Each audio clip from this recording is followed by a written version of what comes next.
Les mains dans la pop. Ok, Les mains dans la pop. c'est les mains, C'est ma nouvelle obsession. mais dans la pop. Bonjour et bienvenue dans Les Mains dans la Pop, les amours. C'est Mao Drama qui vous parle. Et en face, il y a l'incroyable co-animatrice de ce podcast, j'ai nommé Audrey. éblouissant et forte comme d'habitude. On va parler actu, tendance, décryptage de la pop culture, mais aussi gloire et déboire des célébrités qu'on aime et qu'on déteste en secret. En tout cas, vous pouvez lâcher les réseaux, on scrolle pour vous. Chers amours, j'espère que vous allez bien. Cette semaine, en vrac, voilà le sommaire. On va parler de plein de trucs. Qu'est-ce qui est devenu l'école créée par Kanye West ? Mais oui, le festival de Cannes qui arrive, la répression contre les activistes écolos et le sujet du jour. Mais ce sujet aujourd'hui n'est pas un sujet, c'est une personne qui est à côté de moi et qu'on est hyper heureuse de recevoir 2 semaines après un buzz viral et international. Oui, j'aimais trop avec nous. Vous l'avez sûrement vu danser toute de noir vêtue avec des lunettes de soleil, magnifiquement bien sur de la techno devant le char d'Alternativa. C'est MC Danse pour le climat, la fête comme mode de vie, la danse comme point d'ancrage. Ouais, j'ai commencé à écrire ta bio. La techno-activiste Mathilde Caillard, de son nom civil, est avec nous. Bonjour Mathilde, comment vas-tu ? Bonjour, très très bien. Eh ben écoute, nous aussi très bien, on est très heureux de te recevoir. À 25 ans, tu n'es pas seulement activiste, tu es aussi assistante parlementaire d'une super députée LFI NUPES qui s'appelle Alma Dufour et qu'on salue. Salut. Tu es multi-activiste. Les actions, tu as ça dans le sang. Tes parents étaient pareils, tu l'as dit dans des stories. Piquet de grève, ZAD, cuisine. Les modèles d'action sont multiples pour porter tes idées. En tout cas, on espère que tu vas bien. J'ai pas aussi demandé à Audrey comment elle va. On lui redonner le bâton de parole. Oui, moi aussi. Ça va beaucoup mieux. Après ma crève et après les nasses policières, je vais beaucoup mieux. Très bien. Moi, vous avez en commun l'activisme en manifestation. On commence par de l'actu chaude et de l'actu froide. Exactement. Alors, Mathilde, ici, dans Les Mains dans la Pop, ce qu'on aime faire, c'est qu'on aime bien commencer en remettant des lauriers et des roustes à des personnalités publiques. Et du coup, peut-être que tu peux nous dire quel serait pour toi le grand gagnant ou la grande gagnante de la semaine. On te laisse un petit peu réfléchir.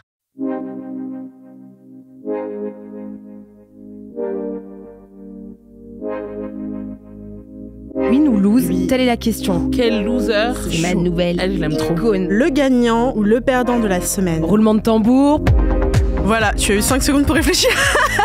Est-ce que selon toi, cette semaine, il y a un gagnant ou une gagnante qui se serait démarqué ? En fait, ça va pas être une personne, mais ça va être un aéroport. C'est l'aéroport d'Amsterdam parce qu'ils ont acté l'interdiction des jets privés dans 2 ou 3 ans. Et en fait, c'est hyper important parce que c'est une mesure que nous, en tant qu'activistes climat, on défend un petit peu partout en Europe. Et donc, je félicite cette décision courageuse. Et il faut pas, enfin, évidemment, c'est une décision politique, mais ce qu'il faut voir, c'est que derrière, en fait, c'est aussi le travail d'activistes et militants écologistes parce que déjà en novembre 2022, il y avait eu une invasion d'activistes sur le tarmac de l'aéroport qui avaient physiquement avec leur corps, ils étaient arrivés à vélo, ils avaient roulé comme ça sur le tarmac avec leur petit vélo et ils avaient bloqué en fait le décollage de plusieurs jets privés pour alerter en fait sur le sujet. Okay. Donc à chaque fois les décisions politiques courageuses sont aussi le travail parce qu'il y a un rapport de force.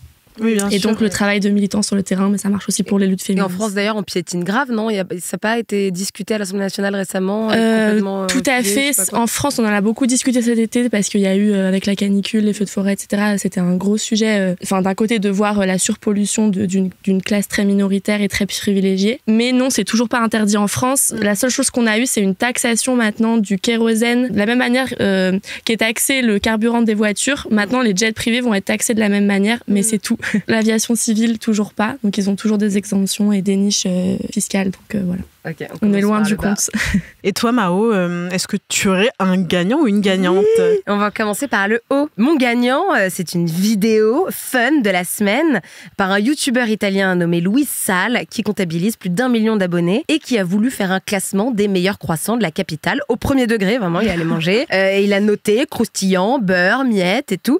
Et contexte social oblige de ce tournage, la mobilisation contre la réforme des retraites. Du coup, on le voit introduire son propos avec un air hyper neutre au milieu des détonations, des barricades et des manifestants. J'adore cette image. Très français. Hein. Oui, c'est so French. Je me dis, bon, on peut peut-être s'inspirer de ce mec. Peut-être que c'est une façon détournée de rendre compte du climat d'un pays. Idée, peut-être aller en Italie pour noter les meilleures parts de pizza devant des rassemblements fachos de Giorgia Meloni, dégustés avec en fond des gens qui disent non. Voilà, fin de citation. Contacté par Tech & Co, malheureusement, le créateur de contenu a certes apporté son soutien aux manifestants, mais il a dit qu'il n'était pas du tout au courant que ça avait lieu. Mais voilà, il a emphasé sur notre capacité à exprimer notre mécontentement et, comme tu disais, être so French. Mais oui, parce que ça rappelle ce charme à la française de garder nos patrimoines de vie et de manifester. Il y avait l'image, par exemple, à Bordeaux, d'un couple qui boit son verre de vin en terrasse en discutant, indifférent à l'incendie qui se propage derrière eux sur la place. C'est tellement ça être français. Ou cette image, à Paris, il y a des gens gourmets qui dégustaient, pardon, c'est peut-être parce que ça me dégoûte, qui dégustaient une entrecôte derrière la fenêtre d'un resto, alors que devant c'est juste le maxi bordel. C'est si French, c'est notre passion, c'est vraiment fumer en terrasse tout en disant à bas le patriarcat. Alors, le sais-tu, Mathilde? Mais oui, je le sais parce que j'ai vu sur tes tweets, de nombreux tweetos te verraient en couple avec lui, et j'avoue que je trouve que vous seriez vraiment genre iconique. C'est les Ken et Barbie, mais genre Blackpink. Alors je me disais, courrier rose, courrier auditif du moment. Est-ce que tu as un mot d'amour à passer à cette personne? En fait, au départ, j'ai effectivement eu un énorme crush pour lui. Mais ensuite, je sais de ce que tu vas parler. Je l'ai stalké sur Instagram. Bon, déjà, j'ai vu qu'il avait une copine. Et sororité absolue, donc impossible. Et surtout, j'ai vu qu'il y avait une photo de lui avec Berlusconi. Oui, voilà. Et ça, je ne peux pas vraiment, c'est pas possible. Donc non, malheureusement. Ça nous fait rire cette photo, parce qu'on se disait genre... Est-ce que nous, on a déjà fait une photo avec quelqu'un de problématique? Et moi, j'étais en mode genre, à part ma mère, non. Est-ce que toi, tu as une photo problématique? Est-ce que tu as une photo avec Adrien Quatennens qui va un jour ressortir? Aucune, parce que je suis pas militante, enfin, je suis pas encartée. Eh ben, écoute, tant mieux pour toi, puisque je pense qu'il va être de nouveau au cœur de l'actualité, puisqu'il a réintégré le groupe LFI de l'Assemblée nationale. Et c'est dans ces moments-là qu'on voit justement la force des valeurs d'un parti quand elle rentre en conflit avec une loyauté amicale et politique de long cours. On sait donc maintenant où se place LFI. Eh bien, les valeurs ne valaient rien. On passe tout de suite à un autre winner. Audrey, tu vas nous parler de quelqu'un? Ouais, moi je vais vous parler de Spider-Man qui serait un allié trans. Donc en fait, il y a une nouvelle bande-annonce qui est sortie du film d'animation Spider-Man Across the Spider-Verse. C'est le nom du prochain film d'animation qui va sortir le 31 mai prochain. Et ben il y a pas mal de détails qui se cachaient et d'indices sur l'intrigue, et donc du coup les fans ont pris un malin plaisir à tout décortiquer, et ils ont découvert qu'à 1 minute 56 secondes, c'est très précis, c'est glissé un message de soutien aux enfants trans.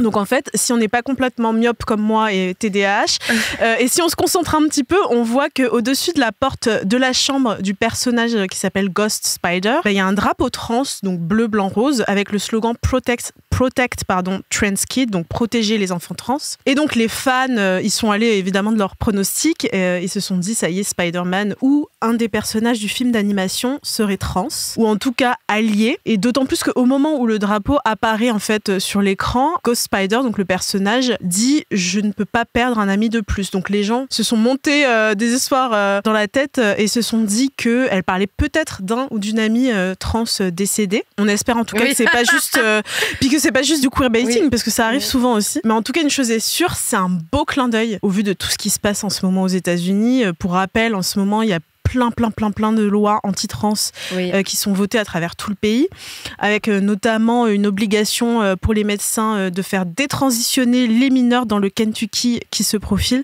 Donc du coup, on ne sait pas exactement quelle sera l'intrigue, on verra le 31 mai, mais je trouve ça cool comme petit clin d'œil. Je suis d'accord, toute bonne nouvelle est bonne à prendre. Maintenant, on va passer aux losers, aux loseuses, parce qu'il y en a. Contrebalancé. Est-ce que tu veux nous alerter sur quelqu'un, utiliser un sujet d'actualité pour parler de quelque chose? Gérald Darmanin, pourquoi? Bon, pour plein de raisons, mais la raison, on va dire récente, c'est sa volonté de vouloir dissoudre le soulèvement de la terre, et de manière générale de criminaliser encore et toujours n'importe quel opposant en fait à la politique de son gouvernement et à sa politique aussi directement.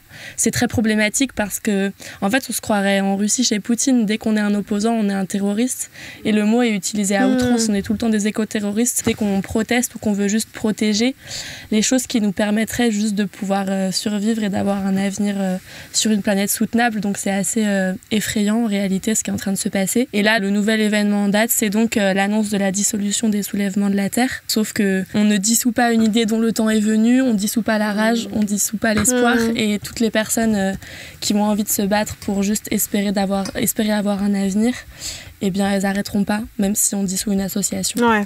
Mais voilà, c'est un peu mon loser du jour et mon loser éternel, je crois. Ouais, intemporel, vraiment. Intemporel. Et je le partage volontiers parce que je pense pas être la seule. Non, vraiment pas. Vraiment pas. Et toi, Mao? Eh bien, moi, mon loser de la semaine, c'est le Festival de Cannes qui se profile, qui aura lieu du 16 au 27 mai prochain.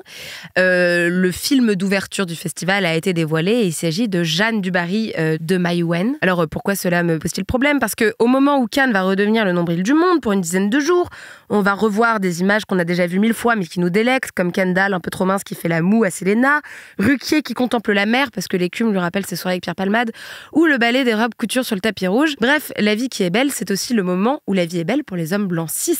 Faudrait pas trop bousculer les traditions, car choix étonnant et politique, choix détonnant et provocateur, choix irrespectueux et à la fois à contresens de la marche du progrès.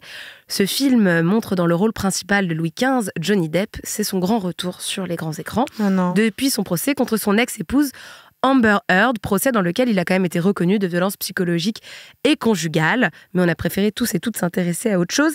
En tout cas, c'est fou, je me dis, le nombre de vies gâchées par des femmes qui prennent la parole. Je veux dire, elle vit sous une nouvelle identité et a quitté les États-Unis. Lui vit sous les boules à facettes de Cannes et a quitté le bon sens. C'est terrible. Glorifié en plus dans une tenue de roi, je trouve que le signal est fort. Ouais. On le considère comme innocent, on le reveut en tête d'affiche. En tout cas, nous, on reveut sa tête. Pourquoi n'a-t-il pas joué Louis XVI? Adoré par les masculinistes parce que maintenant, il est censé représenter l'homme bafoué par les mensonges de la femme. Ce choix n'est pas du tout innocent et il dit beaucoup, car évidemment, tout le monde est au courant. Enfin, je me peux pas imaginer un truc où il y a toute l'équipe de com et il y a personne qui lève la main pour dire genre, on fait tant. J'ai l'impression qu'il est un petit peu problématique.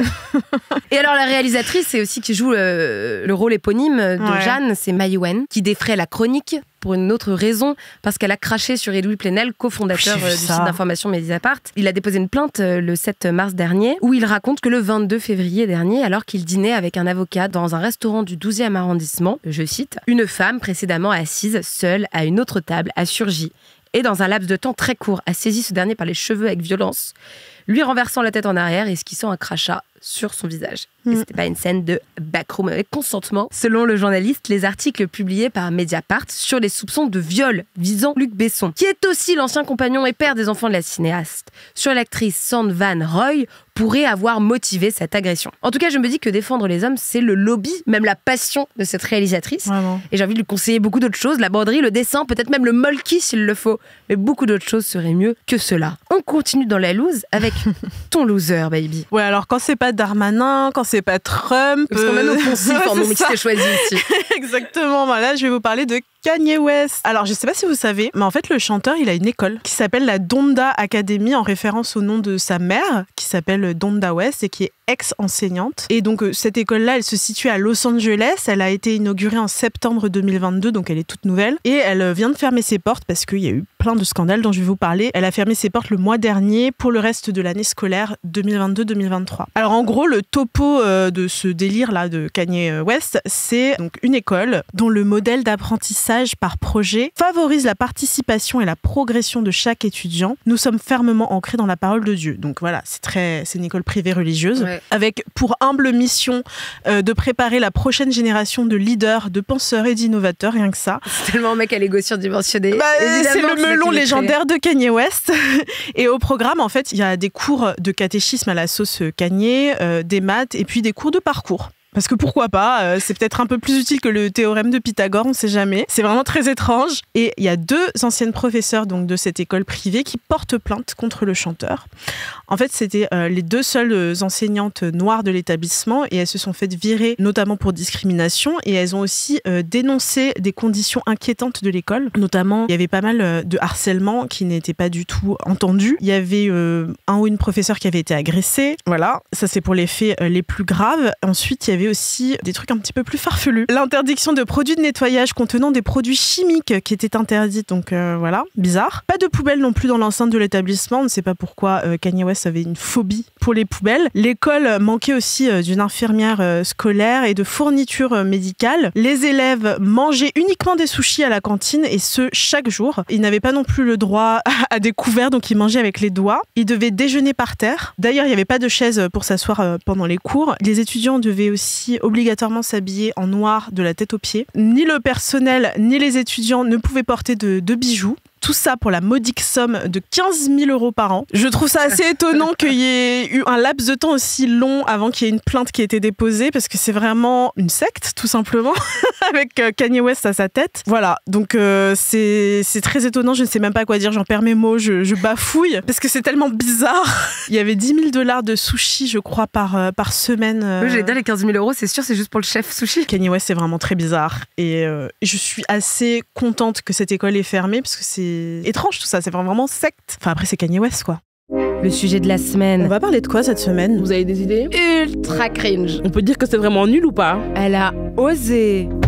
Et oui, elle a grave osé. Je parle de l'invité de cet épisode. MC danse pour le climat. MC comme maître de cérémonie, mais aussi comme Mathilde Caillard, qui est activiste à Alternatiba et que vous avez pu voir danser sur de la techno dans de super manifestations. Mathilde, rebonjour. Je vais avoir avec toi un date amical pour comprendre un peu qui tu es avant que Audrey te pose des questions plus spécifiques sur ton engagement. Alors commençons cache pistache, nature peinture, comme peut le dire Maëva Guénam. Où as-tu grandi? Est-ce que tu es parisienne? Est-ce que tu as grandi en région? J'ai grandi en banlieue parisienne à Noisy-le-Sec, où mes parents vivent toujours, et ça fait 1 an seulement que je vis à Paris dans un tout petit studio, mais avant j'étais à Noisy-le-Sec. Je comprends très bien. Moi-même, je vis dans un charmant 12 mètres carrés, mais dans lequel j'ai un lit à baldaquin, parce que pourquoi pas. Donc, tu habitais avant chez tes parents.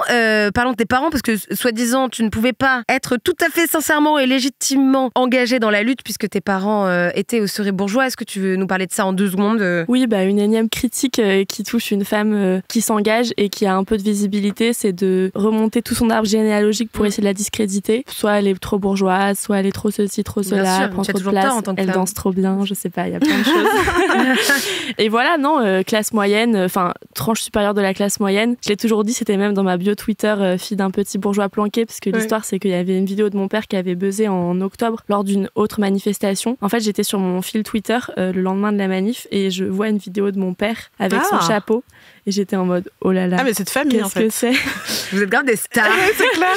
Et en fait, c'était un micro-trottoir, quoi. Et dans la vidéo, il explique pourquoi il est révolté. Et à un moment, il dit, de toute façon, moi, je suis un petit bourgeois planqué, mais il faut la révolution, je sais pas quoi. Et cette vidéo avait beaucoup tourné. Et à partir de ce moment-là, j'avais mis dans ma bio, fille d'un petit bourgeois planqué. Donc, je trouve ça hyper important, en plus, de toujours préciser d'où on vient quand on s'exprime. Oui, c'est important. Et j'ai toujours, en plus, trouvé ça particulièrement agaçant. Les personnes qui sont pas issues de classe populaire et qui vont pourtant toujours jouer en disant qu'elles viennent d'un milieu précaire. En fait, c'est pas un jeu, quoi. C'est pas drôle. Je sais pas si ça peut exister, mais... C'est ça. Et du coup, je trouve ça hyper important, en fait, de savoir d'où on vient et de le dire. Et moi, je l'ai jamais caché. Oui, t'as toujours été honnête et transparente. Et pourtant, ça devient maintenant, soi-disant, une contre-indication. Juste par curiosité, tes parents faisaient quel métier?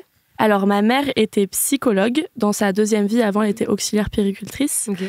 Et mon père a dirigé une association qu'il a fondée qui s'appelle Enfance et Musique. Okay. Et qui s'occupe de l'éveil artistique et musical de la petite enfance. L'engagement et de famille, c'est eux qui t'ont donné cette force et ce goût de l'engagement, d'une parole forte? En tout cas, la politisation, oui. Mes parents ont toujours été très politisés. Ils nous parlaient beaucoup de politique. Ils nous emmenaient en manif. Et ensuite, l'activisme, c'est plus venu par ma sœur aînée. En 2018-2019, et ma mère et moi on l'a suivi et ensuite on s'est toutes et tous engagés aussi dans l'activisme.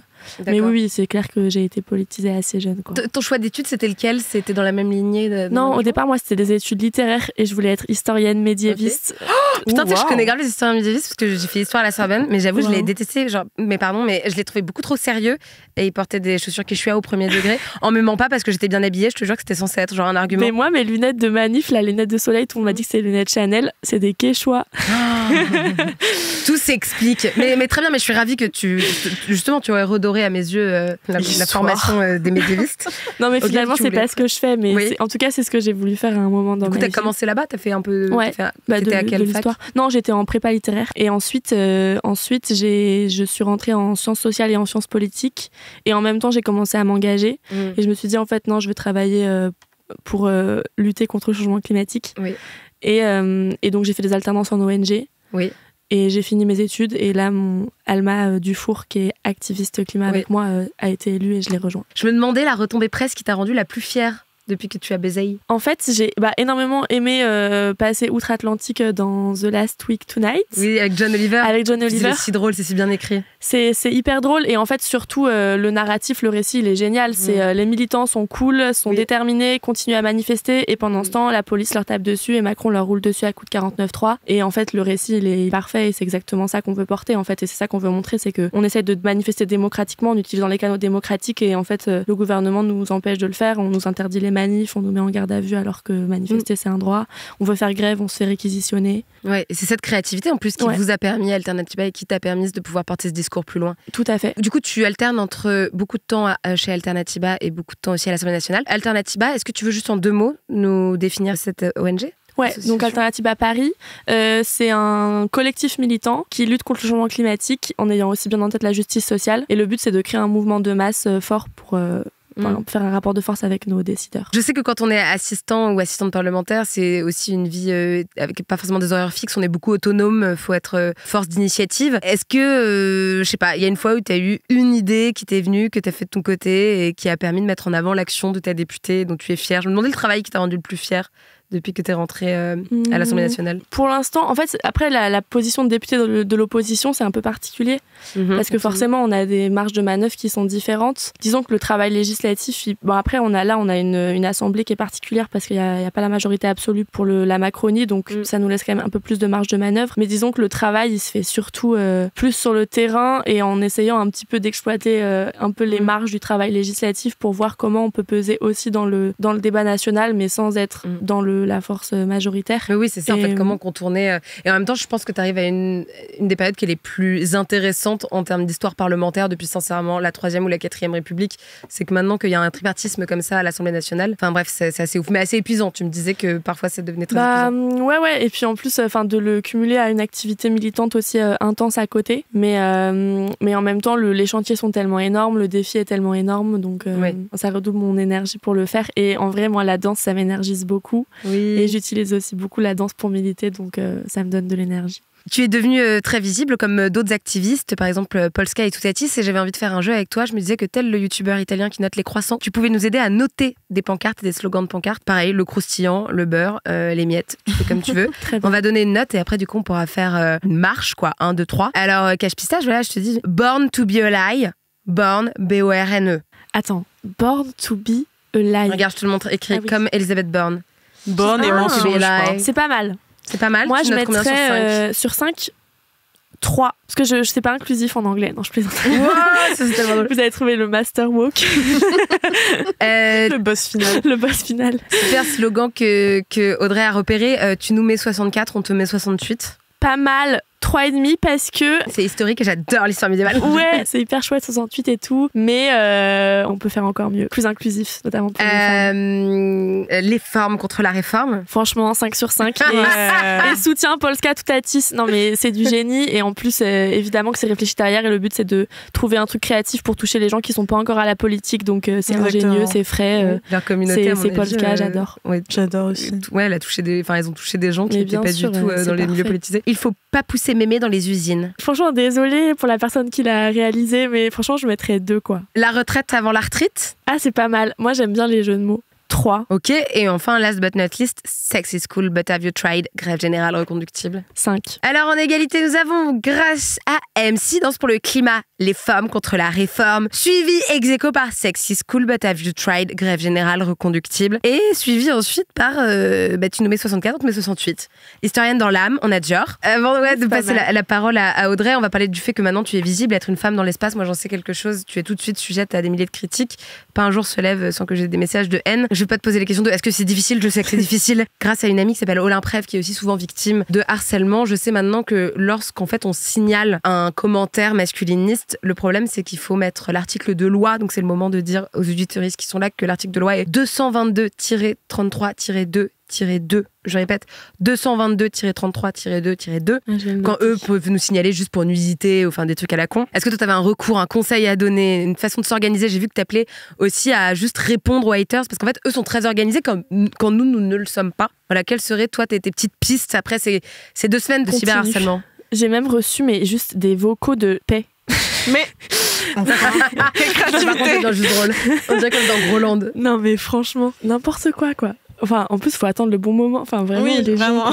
C'est une organisation. Tu sais que c'est un hommage. Il y a quelqu'un qui s'est dit. Non, mais bon, bref, c'est assez étonnant. Mon meilleur conseil, en vrai, c'est de s'entourer au max de meufs et d'hommes aussi, mais notamment de meufs autour de soi. Des amis, des professionnels, contacter des assos. Il y a l'association Stop Ficha qui sont en lien avec les plateformes aussi, qui ont une permanence psy, juridique aussi, si besoin. Tu les as contactés pour leur demander quoi? Parce que j'ai été victime ce week-end, alors que je m'étais dit que j'allais enfin prendre un jour sans réseaux sociaux. J'ai été victime de cyberharcèlement avec des menaces de la part d'un gros compte, menaces vocales, etc. Je vais m'occuper de ton cas. Et ensuite, une vague de faux comptes qui se sont abonnés, mais quand je dis une vague, c'est un tsunami, il y en avait genre 15 000. Je suis passée en privé et je pense que le but, c'était de faire sauter mon compte et de pourrir toutes mes publications. Heureusement, ça a été pris à temps, j'ai pu me mettre en privé, etc. Et grâce à Stop Ficha ou non, mais j'ai fait un recours après auprès d'elle, enfin je les ai prévenus de la situation. Mais voilà, donc s'entourer, contacter les assos, il y a plein de femmes organisées, volontaires et disponibles pour vous aider, vous n'êtes pas seul. Dites-vous qu'en fait, c'est super dur, mais vous inspirez les gens et vous donnez de la force à plein de meufs qui ont besoin de voir des femmes qui prennent la place et qui s'expriment et qui ont pas peur, qui ont peur de le faire peut-être, mais en tout cas qui sont entourées. Après, il faut aussi penser à soi, évidemment, si ça devient trop difficile. Enfin, on n'est pas là pour se sacrifier et pour mourir sur scène, même si j'adorerais cette destinée. Mais voilà, c'est important de connaître aussi ses limites. Mais en vrai, le premier conseil, c'est de s'entourer. Bah merci pour tous ces conseils. On va enchaîner avec mes questions. Du coup, moi, ta médiatisation, ça m'a fait me poser énormément de questions, notamment sur l'activisme à travers la danse. Et j'ai envie de rentrer un petit peu dans le vif du sujet avec toi et de décortiquer tout ça. Donc, je te propose de bien t'installer confortablement, comme tu le ferais sur le canapé d'en haut d'une pote quand tu t'apprêtes vraiment à refaire le monde à 4h du matin. Ou alors, imagine-toi, je sais pas, en tête de cortège d'une manif, chacun son truc, chacun son confort. Du coup, moi, je me demandais, qu'est-ce que ça te fait à l'intérieur de toi quand tu danses ouvertement comme ça en manifestation, en tête de cortège? Bah, en fait, je ressens beaucoup de fierté parce que quand je danse pas seule, je suis avec mes camarades de lutte et en fait, je sais que je porte quelque chose avec elles qui est quelque chose de très fort, qui est quelque chose de très beau, où on se donne de la force. Donc, je ressens beaucoup de fierté et de reconnaissance. C'est pas tous les jours qu'on peut vraiment genre prendre l'espace dans la rue là où circulent les voitures habituellement et qu'on peut vraiment déferler comme ça sur la rue, prendre l'espace et vraiment se lâcher complètement. Donc voilà, c'est ce que je ressens. Et moi je me demandais, parce que tu n'es pas la première personne à danser en manifestation, pourquoi est-ce que c'est ta danse qui a autant retenu l'attention par rapport aux médias, etc. Bah déjà en fait c'était de l'improvisation, enfin disons que j'ai dansé pendant toute la manifestation et à ce moment-là c'est juste qu'un pote s'est mis à me filmer. Au départ je l'avais pas vu et une fois que j'ai vu qu'il me filmait, je me suis dit ça va rester dans le cadre intimiste, donc j'ai un petit peu joué avec la caméra parce que c'était entre nous quoi. Oui. C'est un de mes meilleurs potes, enfin on se marre trop, comme ce qu'on fait en soirée quoi. Et du coup je sais pas, peut-être que j'avais un lâcher prise qui était encore plus fort que d'habitude. Peut-être le look aussi. Pour la première fois on avait mis de la musique techno avec les slogans. Moi j'aime beaucoup danser sur de la musique techno, donc je sais pas, je m'étais amusée à mettre mes lunettes de soleil parce que ça rendait bien. Et je sais pas, ouais je pense qu'il y a un truc un peu de lâcher prise et en même temps de... Enfin après j'ai regardé, je m'habille pas tous les jours comme ça, je me suis dit c'est vrai que là ça fait vraiment très Frenchy quoi. Du coup il y a eu la choré Un violador en tu camino, donc un violeur sur ton chemin au Chili. Il y a eu pas mal de danse aussi en Afrique du Sud pendant les manifestations contre l'apartheid. Il y a aussi les femmes en Iran qui sont emprisonnées ou qui risquent la prison après avoir dansé sur les réseaux sociaux. Est-ce que tu peux un petit peu nous expliquer en quoi danser, ça peut justement être un acte de contestation? Bah, déjà, c'est un acte subversif quand on est une femme de danser dans l'espace public de cette manière. Après, évidemment, je me compare pas, par exemple, aux femmes iraniennes qui, elles, quand elles dansent dans la rue, elles risquent littéralement leur vie. Moi, évidemment, quand je danse dans la rue, c'est pas tout à fait les mêmes choses qui sont en train de se jouer, c'est important. Mais par contre, on utilise les mêmes modalités de lutte. En fait, d'utiliser de manière générale l'art ou la culture, c'est une manière de toucher les gens, autrement que juste en délivrant un message politique un peu classique, on va dire. Parce qu'en fait, l'art et la culture, c'est ce qui nous rassemble, c'est ce qui touche, c'est ce qui permet d'élargir les cercles et du coup de parler aux gens au-delà des espaces militants. Donc déjà, il y a un enjeu de visibilité en fait et de rassembler autour d'un message politique pour le coup. Il y a aussi quelque chose aussi de la revendication. Être une femme et utiliser son corps comme outil de lutte, c'est aussi quelque chose de revendicatif, de dire en fait je veux aussi m'extraire du regard masculin duquel on a toujours voulu me cantonner et duquel mon corps est tout le temps cantonné dans l'espace public. Je veux l'extraire du regard masculin, je me le réapproprie et je le réutilise dans la lutte politique comme un outil à moi, pour la lutte, pour moi, pour mes sœurs, à la limite, et c'est tout. Et pour porter mon message. C'est quelque chose aussi qui a à voir avec ça. Et c'est d'ailleurs aussi pour ça que c'est beaucoup dévalorisé par beaucoup. Pour beaucoup, la lutte, c'est forcément un espace pour les durs, il faut être sérieux, on va se frapper le torse et faire des choses vraiment très audacieuses et très confrontatives. Et en fait, tout ce qui va être les autres manières de lutter vont être dévalorisées, notamment quand c'est un combat plutôt femmes et que c'est plutôt féminin. Typiquement la danse, le chant, etc. Et si on n'a pas des espaces comme ça ensemble, où juste on n'est pas déjà aussi en train de recréer un petit peu le monde qu'on veut voir advenir, parce que c'est aussi ce qu'on fait, en fait, les outils qu'on utilise dans la lutte, c'est aussi déjà un petit peu le monde qu'on veut voir advenir. Et moi, le monde que je veux voir advenir, et c'est pourquoi je lutte, c'est un monde inclusif, c'est un monde où on a toutes et toute notre place, c'est un monde où on va pouvoir aussi conserver une planète habitable et lutter aussi même contre la surproduction. Et en fait, l'art, la danse, le chant, c'est des activités non carbonées. Non mais c'est vrai, tout bêtement, c'est des activités non carbonées, c'est des activités qui nous rassemblent, c'est des activités qui fédèrent les gens et en plus qui consomment que dalle. Donc en fait, c'est trop bien. Bénef. C'est tout bénef. Et donc c'est aussi hyper important de cultiver ces espaces-là aussi au sein de la lutte. C'est un acte de résistance. Enfin, le système, il veut nous diviser, il veut nous rendre tristes, il veut nous rendre apathiques, parce que si on est triste, apathique et tout rabougri et fatigué, en fait, on s'organise pas, on lutte pas. Enfin, danser, c'est aussi relever la tête, c'est garder espoir, c'est pas baisser les bras, c'est se dire qu'on est joyeux et que c'est la seule chose que le système il nous aura pas pris, quoi. C'est tellement joliment dit. Et on en parlait aussi tout à l'heure avec Mao, et c'était aussi cet esprit de fête, de joie et de communauté qui sont eux aussi politiques. Moi, par exemple, avec ma chorale afroféministe qui s'appelle Marie Mananga, je la mets à toutes les sauces. Aux manifestations, on chante des chants issus des communautés afrodescendantes. Il y a aussi, on en parlait avec Mao Kiyemis, avec son émission Rends la joie, qui en parle très bien justement de la joie politique, le repos aussi politique, l'amour politique. On l'a vu aussi avec les chants et la musique de la CGT. Ouais. On est la CGT. Ouais, exactement. Yes. Merci pour la démo.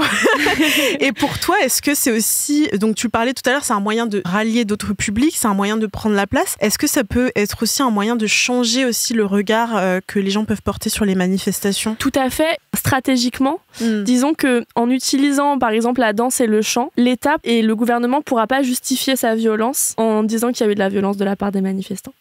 Parce que c'est ce qu'ils font en fait. C'est qu'ils justifient la violence institutionnelle, qui est quasiment tout le temps de la violence qui vient de leur part d'ailleurs. On va pas me faire croire que parce qu'il y a un mec qui a pété une vitre, on va charger un cortège entier alors qu'il y a des familles, des gens et qu'on va gazer tout le monde et taper tout le monde. Enfin, ça n'a aucun sens. Donc ça vient de eux, mais évidemment ils la justifient tout le temps en disant non mais c'est les manifestants qui étaient violents avec nous. Quand on danse et qu'on chante, qu'est-ce qu'ils vont dire ? Donc c'est aussi un moyen stratégique de couper l'herbe sous le pied d'un discours autoritaire et qui va discréditer le message politique et qui va en plus empêcher de parler du message. Et après je veux pas non plus que ce soit utilisé parce que ça a été aussi utilisé beaucoup même de la part, moi je l'ai vu, c'est aussi pour ça que j'ai refusé beaucoup de plateaux, etc. parce que je voulais pas être acculée dans cette seule position. Il faut pas non plus que ce soit utilisé par le pouvoir pour justement opposer les militants entre eux et dire bah il y a les bons militants, les gentils, bah la petite meuf gentille qui danse, bah elle est bien sympa puis elle respecte bien l'État. Puis il y a les autres qui sont plus confrontatifs, etc. Déjà moi je leur rappelle que je fais de la désobéissance civile aussi et que monter sur un tarmac pour empêcher un avion de décoller, il y a pas de problème.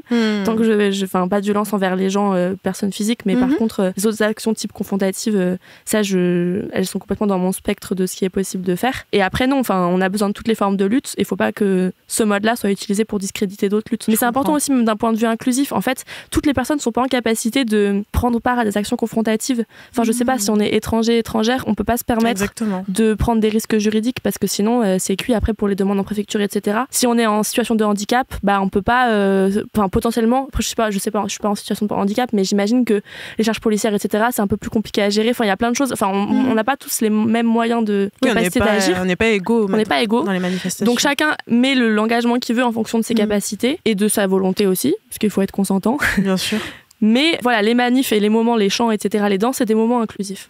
Moi, j'ai lu pas mal, du coup, sur l'activisme à travers la danse. Et donc, ça a une longue histoire, tout ça. Et j'ai lu aussi que dans les plantations, par exemple, les esclaves étaient obligés de danser pour divertir les maîtres. Et les maîtres, en fait, ne se rendaient pas compte qu'il s'agissait aussi d'une parodie subtile de leur propre mimique aristocrate. En fait, les esclaves dansaient et en même temps se moquaient des maîtres. Enfin, voilà, sans qu'ils s'en rendent compte. Et donc, là, la danse, c'était un moyen plus sûr et aussi plus subtil de protester et de contester ouvertement l'autorité. Et donc, là, on change d'époque et de contexte. Est-ce que ça peut aussi être un moyen, comme tu disais, de résister sans se mettre en danger ? T'en parlais très bien, par exemple, pour les personnes, par exemple, étrangères. Tout à ou fait. les personnes en situation de handicap. Tout à fait. Et je sais pas, il y a une très belle chanson que j'ai entendue aussi dans des chorales féministes. Ouais. Elles le font notamment dans les marches de nuit qui sont non déclarées pour le coup. Et quand il y a un peu une présence policière qui se fait oppressante et qui devient un peu... faut imaginer un cortège de femmes qui marchent dans la nuit dans une manif non autorisée au flambeau et plein de policiers qui seraient en train de les entourer pour entraver la marche.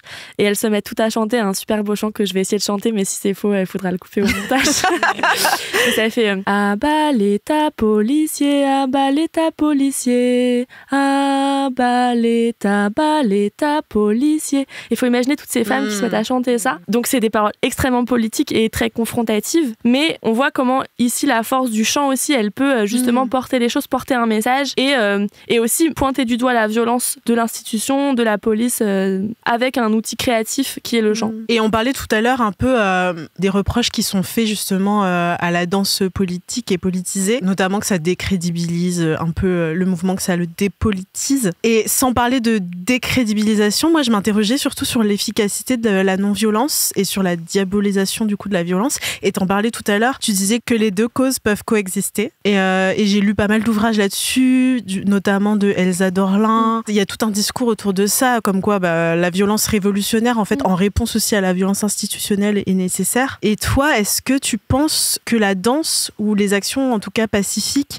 en général, sont plus acceptables dans les manifestations plutôt que des manifestations plus explosives dans la colère, le cri et la destruction de biens matériels? En fait, déjà, il faut voir ce qu'on qualifie de violence, parce que c'est vrai que même déjà la définition de la violence, ça pose question. Moi, là où je n'irai pas, c'est toute la violence qui est dirigée vers des personnes physiques. Je veux dire, je vais jamais agresser, mon militantisme ne me fera jamais agresser physiquement quelqu'un. Après, moi, j'estime que, par exemple, faire du sabotage dans le cadre aller saboter une méga bassine alors que c'est des projets qui sont interdits par les tribunaux, avec la complicité du gouvernement, outrepasse ces interdictions dans les tribunaux par voie d'arrêté pour les autoriser quand même et autoriser leur exploitation, alors même qu'on sait que même les hydrologues, les scientifiques, tout le monde dit que c'est des modes de gestion de l'eau qui sont absolument pas bonnes à moyen et long terme et que pour réguler les sécheresses, on n'y arrivera pas de cette manière. Quand des personnes vont saboter une méga bassine, c'est pas de la violence en fait, c'est de la survie. Donc aussi les mots qu'on utilise, c'est hyper important de savoir comment on les utilise. On peut tout à fait imaginer tenir des blocages en chantant et en dansant. On peut aussi amener la joie, la fête au cœur même des moments de lutte qui sont très confrontatifs et contestataires, type les blocages, etc. Et évidemment, en fait, dans la danse et dans le chant, il y a aussi de la rage. Moi, tout à l'heure, en venant, parce que ça me donne du courage, j'écoutais la danse des bombes qui a été écrite par Louise Michel et qui est chantée par Michel Bernard. Et franchement, je vous recommande, ça donne trop de la force. C'est trop bien. Et en fait, les paroles, c'est quelque chose. Elle était anarchiste, c'est hyper révolutionnaire. Faut voir aussi le contexte. Fin du 19e siècle, les enfants dans les usines, etc. Il y avait de quoi avoir envie de tout péter, quoi. Mais donc, c'est du chant, etc. Mais il y a aussi de la colère. C'est pas non plus, on est des bisounours, on danse, c'est super joyeux. Ce pourquoi on se bat, c'est des choses violentes, c'est difficile. La lutte, c'est dur, on encaisse des échecs, on parle de sujets d'une gravité immense. On parlait du réchauffement climatique, mais même si on est dans les luttes antiracistes, les luttes féministes, nos adversaires, nos opposants, le système contre lequel on se bat, c'est un système qui nous oppresse, qui veut nous détruire parfois. C'est quelque chose de très violent. Et évidemment, on n'est pas là en disant non, mais nous, on va juste danser, tout va bien se passer. On est lucide sur la violence du système, mais c'est juste qu'on essaye de réfléchir à tous les stratagèmes pour essayer de petit à petit le faire se réduire au maximum et lutter au mieux contre. Mais c'est pas du tout un aveu de faiblesse ou quelque chose d'une naïveté. En plus, aussi qu'on va souvent traiter les femmes de naïves. Quand j'ai Booba qui m'a répondu à mon tweet, alors que le mec il est à Miami, genre à quelle heure il est sur les barricades en fait, qui m'a répondu genre oui, non mais elle va moins danser quand elle va se prendre une bombe lacrymo. Mais en fait moi je m'en suis pris des gaz lacrymogènes quand je vais en manif, tu vois. Je veux dire, et c'est vraiment genre à chaque fois le féminin. Et moi je lui ai dit mais viens rejoins-nous en fait, viens faire la révolution, on t'accueille à bras ouverts, en plus ce sera trop cool, tu parleras à plein de gens et tout, trop bien tu vois. Mais juste c'est vraiment en plus à chaque fois forcément quand t'es une femme et que tu danses t'es forcément une énorme naïve et limite on a envie de te voir un peu te faire malmener par les keufs parce que là tu vas comprendre que franchement ton mode de lutte c'est vraiment de la merde. Ouais, carrément. C'est réfléchi, quoi. Oui, c'est réfléchi. Et puis, tu parlais tout à l'heure des termes qu'on utilise, effectivement, quand on parle de violence de la part des manifestants. C'est un peu comme disait ton Elder Camara qui parlait de 3 violences. La violence au cœur de tout, la violence institutionnelle. Ensuite, en réponse à ça, il y a la violence, entre guillemets, révolutionnaire. Et puis ensuite, tu as la violence répressive. Mais je suis d'accord avec toi. C'est pas... le mot violence, pour moi, n'est pas forcément justifié pour toutes. En tout cas, c'est hyper empouvoirant de te voir danser et de voir quiconque d'ailleurs danser et ramener un peu de joie aussi et de communauté dans la manifestation. Et je me demandais du coup, toi, ton univers c'est la techno. Est-ce que pour toi la techno elle a gardé sa dimension politique parce que c'est quand même une musique qui de base est très politique et très dans la révolte, dans la révolution, dans la résistance. Est-ce que pour toi c'est toujours le cas aujourd'hui? Bah oui, notamment avec aussi le phénomène des free parties, etc. Ouais. Qui sont aussi des revendications politiques en fait, de justement utiliser la fête et notamment vouloir aussi soustraire les lieux de fête à des espaces toujours très contrôlés aussi par le pouvoir et qui veulent toujours encadrer, etc. Il y a aussi une revendication un peu politique derrière. Et ensuite, on écoutait pas mal de techno alternative à Paris et l'idée c'était juste de mettre du gros beat et de mettre des slogans dessus parce qu'on s'est dit que ça allait porter les gens et que ça allait apporter un truc un peu ça cool. A fonctionné en plus, hein. Ça a bien fonctionné, donc on continue à le faire et on va le faire pas plus tard que jeudi d'ailleurs. C'est ça exactement. On recommence. Enfin, la techno, c'est pas anodin qu'on ait utilisé la techno. Merci en tout cas pour tout ça. Merci à vous. C'est hyper inspirant. Aïe. Oula, le feu ça brûle. Ça me fascine. Au bûcher. Ok. Ding dong, c'est la sorcière. N'importe quoi. C'est l'heure de la rôtisserie. Il est temps de passer au grill si vous avez été vilain ou vilaine. Ouh là là, j'irai brûler en enfer avec vous aussi vu toutes les flammes que je vais cracher dans cette chronique. Alors écoute Mathilde, je vais cracher des flammes sur quelqu'un que tu adores détester et que moi aussi j'adore détester. On est un petit peu jumelles, peut-être même qu'on va avoir nos règles ensemble, on ne sait pas. Cette semaine, je rôtis évidemment Gérald Darmanin et tout ce qu'il représente. Alors pas cette fois-ci en termes d'impunité face à des violences sexistes et sexuelles, mais en termes de dérive autoritaire de l'État français. Je pense que le mec a la pire bio Tinder ever. Jeune quadra à la recherche d'un plan réac sans prise de tête, pas sérieuse, s'abstenir. En tout cas, on ne sait pas où commencer sur les agissements qu'il soutient. On en parlait tout à l'heure. Alors quoi cette semaine? Alors est-ce que on est fâché parce qu'il soutient les violences policières à chaque mobilisation contre la réforme des retraites ou les violences policières à Sainte-Soline au rassemblement contre la création de bassines d'eau et les menaces du ministre de l'Intérieur de couper les subventions de la Ligue des droits de l'homme qui existe depuis 150 ans, qui est respectée et respectable et qui a eu l'outrecuidance d'avoir des observateurs au rassemblement de Sainte-Soline et qui rapportait le fait que oui, on était prêt à laisser pour mort et à ne pas secourir des activistes grièvement blessés attaquer la Ligue des droits de l'homme. Je sais pas, c'est d'une bassesse, c'est les gens les plus mignons du monde, quoi. Tu vas faire quoi? Tu vas attaquer une colombe? Tu vas attaquer un Télétobies? Qu'est-ce qui te reste? Rendre compte d'une réalité de terrain, c'est la base d'un État transparent. Et on devient opaque, le saviez-vous? Selon les forces de l'ordre et le gouvernement, Sainte-Soline, c'était en réalité une compétition de cricket en plein air. Et c'est du feu d'artifice qui faisait qu'il y avait de la fumée. Ça te fait pas rire, mais moi j'aime bien réinventer l'actualité. On nous dit de nous battre pour nos idées et par des représentants de l'Assemblée nationale qui sont eux-mêmes bafoués par un 49.3. On nous dit de nous battre par des pétitions qui sont dissoutes, comme celle pour la dissolution de la Brave M qui avait rassemblé 250 000 signatures, soit la moitié de ce qu'il fallait pour que ce soit discuté à l'Assemblée nationale, qui a été purement et simplement annulée par une vulgaire commission des lois tenue par la Macronie.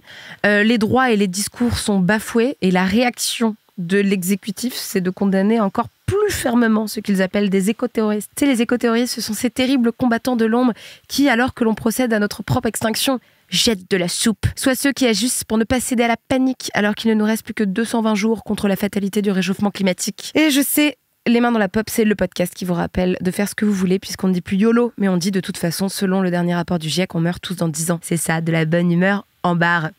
Interdire purement et simplement les aides d'État, dissoudre des associations comme Soulèvement de la Terre à l'origine de certains rassemblements. Tu sais, il y a tellement d'autres associations qui ne sont pas dissoutes, comme des groupuscules identitaires qui menacent réellement de tuer des gens, comme celui par exemple qui menaçait de lancer de l'acide sur Bilal Hassani alors qu'il s'apprêtait à faire un concert, ou comme la confrérie du brie de Meaux et du pâté en croûte, ça n'a rien à voir, mais c'est juste que je trouve ça marrant que ça existe en toute légalité. Punir des activistes qui menacent de tuer la pollution. C'est tellement des gentils, je comprends pas le sens du monde. Parce que maintenant, ce n'est même plus ce qu'avait dit Chirac. Notre maison brûle, mais nous regardons ailleurs. Maintenant, c'est notre maison brûle et nous arrêtons ceux qui l'éteignent. Les mots choisis disent beaucoup sur le glissement d'une société vers l'autoritarisme et le fascisme, qui n'est pas sans rappeler les années brunes qui ont précédé la Seconde Guerre mondiale, quand Gérald Darmanin dit « Je refuse de céder au terrorisme intellectuel de l'extrême gauche ». Ce sont des mots qui sont complètement disproportionnés. Je veux dire, si ne pas être d'accord avec le gouvernement, c'est être un terroriste intellectuel, eh bien, vous ne le saviez pas, mais Zaz va bientôt, à mon avis, être en campement de redressement. Voilà, c'était tout pour moi, mais au bûcher Darmanin, chouchou, il y a le petit train pour l'enfer qui t'attend.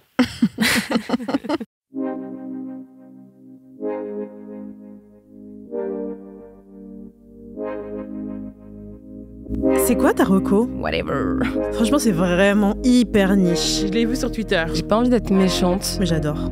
C'est l'heure de la reco intello. Alors pour vous, j'ai épluché les programmations des musées, j'ai chiné les dernières sorties de bouquins et puis j'ai même passé en revue la liste des événements sur Facebook. C'est pour dire tout ça pour vous pondre une reco culturelle que même votre pote le plus artsy ne connaît pas. Alors cette semaine, j'ai bingé pour vous la série acharnée sur Netflix et c'est vraiment pas mal. Alors je dis que j'ai bingé pour vous, mais en fait c'est faux. Je m'ennuyais, je devais me coiffer. Pour celles et ceux qui ont les cheveux crépus, vous savez que ça prend à peu près 2 jours ouvrés. Et du coup, j'ai cliqué au hasard sur cette série qui a retenu mon attention pour passer un peu le temps pendant que je m'arrache les cheveux. Et donc ça s'appelle Acharné, ça vient de sortir. Ça parle de colère, de surmenage, de dépression. Et puis malgré l'aspect un peu plombant de tous ces sujets, c'est très drôle. C'est une série de Lee Sang-jin qui a aussi scénarisé Philadelphia ou alors encore la série Two Broke Girls qui est très drôle. C'est avec l'acteur Steven Yeun. Vous l'avez peut-être vu dans The Walking Dead ou alors dans Nope de Jordan Peele. Et c'est aussi accompagné de Ali Wong qui est connue notamment pour ses stand-up. C'est une humoriste. Oui. La meuf qui connaît qu'un seul secteur d'activité. Oui, c'est vrai. Oui, c'est vrai.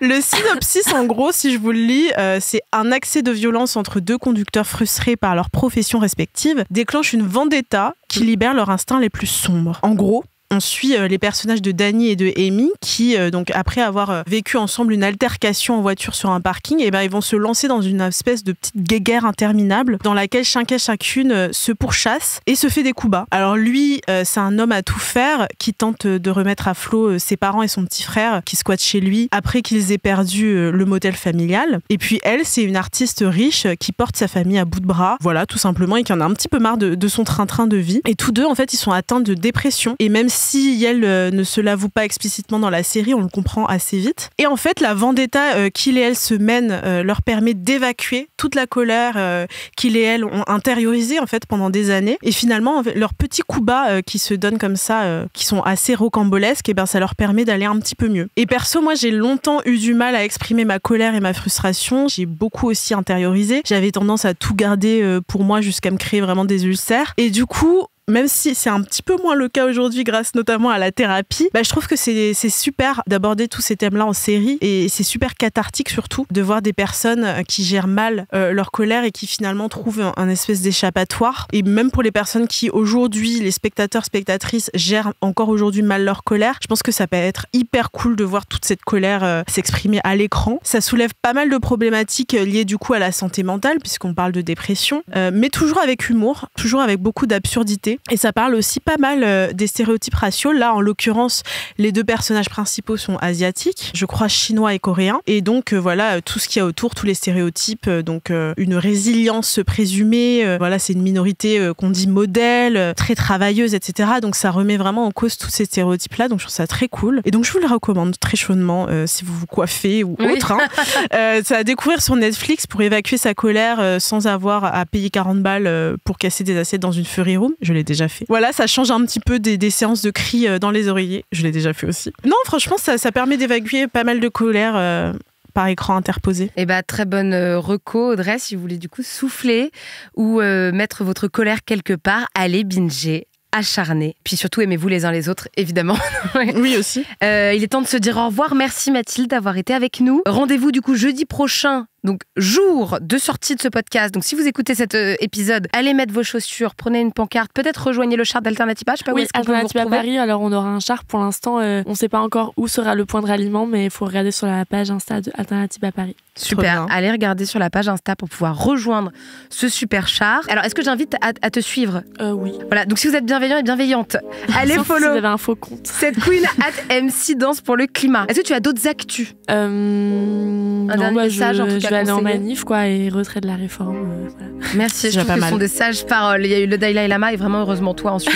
Oh mon Dieu. Merci Mathilde de te battre, d'exister, de prendre de la place parce que quand on est une femme, de toute façon, personne ne nous donne la place. Du coup, bravo à des femmes comme toi et Alma Dufour d'investir les lieux d'action politique traditionnels autant que ceux qui sont alternatifs. Eh bien, à vos briquets, foutez le feu. Je rigole, j'ai pas dit ça, on sait pas. Si, foutez le feu. Bisous à tous et à toutes, à la semaine prochaine. Bisous tout le monde, bonne manif. Les mains dans la pop est une émission de Nouvelles Écoutes, animée par Mao Drama et Audrey Coupé de Kermadec, produite par Julien Neuville, montage, mixage et enregistrement par Livio Boulanger au studio Artistique Palace, directrice générale adjointe Nora Issem, directrice artistique Aurore Mailleux, directrice des productions Marion Gourdon, directrice commerciale Emmanuel Fortunato, chargée de production Cassandra de Carvalho.